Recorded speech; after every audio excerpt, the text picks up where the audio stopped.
Today I'm going to be assessing active range of motion in the shoulder and looking into flexion, extension, abduction, external rotation, horizontal adduction, and horizontal abduction.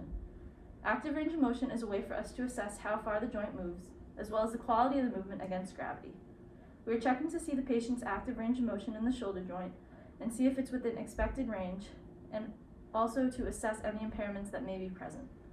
I'm having the patient start in standing to see if there are any compensation or faulty movement patterns, as well as keeping the movements against gravity. Hi, I'm Kaitlyn. I'm going to be a student physical therapist today. I'm going to be looking at your shoulder. Is that all right with you? Yes. Okay. So today we're going to basically be going through a few movement patterns, and I want you to just copy what I'm doing. We're going to do it once by yourself. Okay. And then the second time I'm going to have you do the same movement. Yeah. And I'm going to come in and give you a little bit of overpressure.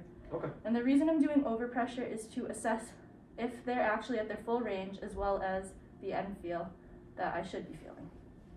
Okay, so we're going to start with flexion. I'm going to come to the side of you here. You're going to raise both of your arms up and bring them up to the sky right over your head. Good, and then you can bring them down. I'm going to have you just raise this arm, and I'm going to do a little bit of overpressure when you're at your top. Okay. And then just let me know if there's any pain. Okay. Capsular end feel on that side. And then the same thing with this arm. You can bring it up. Yep. And then a capsular end feel on that side. Good.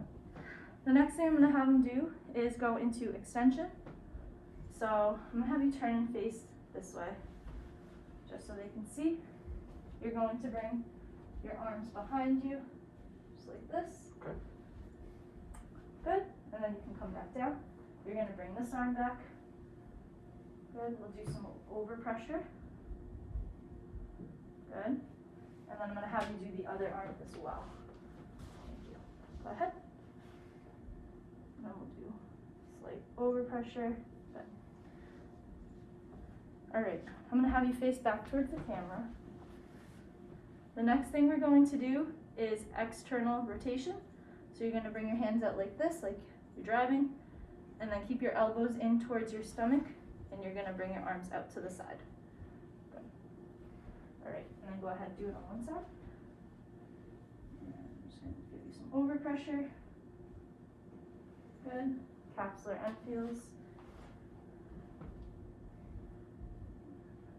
Good. Okay.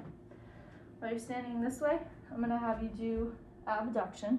You're going to have your thumbs out to the side like this, and then you're going to bring your arms up towards your head.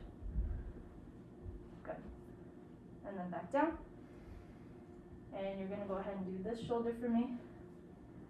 Good. And I'm going to add some overpressure. Good. Capsular end feel on that side. Go ahead on this side. Okay.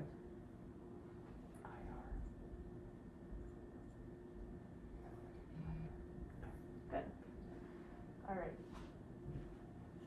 The next thing we're going to do is horizontal abduction and adduction. You're going to bring your hands out in front of you with your palms down. Actually, you're going to bring one hand out in front of you. We'll test this one at a time. We'll start with horizontal abduction first. So you're going to bring your arm out and cross your arm over with a straight arm. And then I'm going to add some overpressure. Good. And then you can do the same arm. Bring your arm. Yep. Good. Same motion with your arm up here, except you're going to bring your arm out.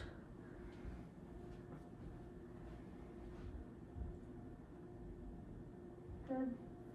The other arm.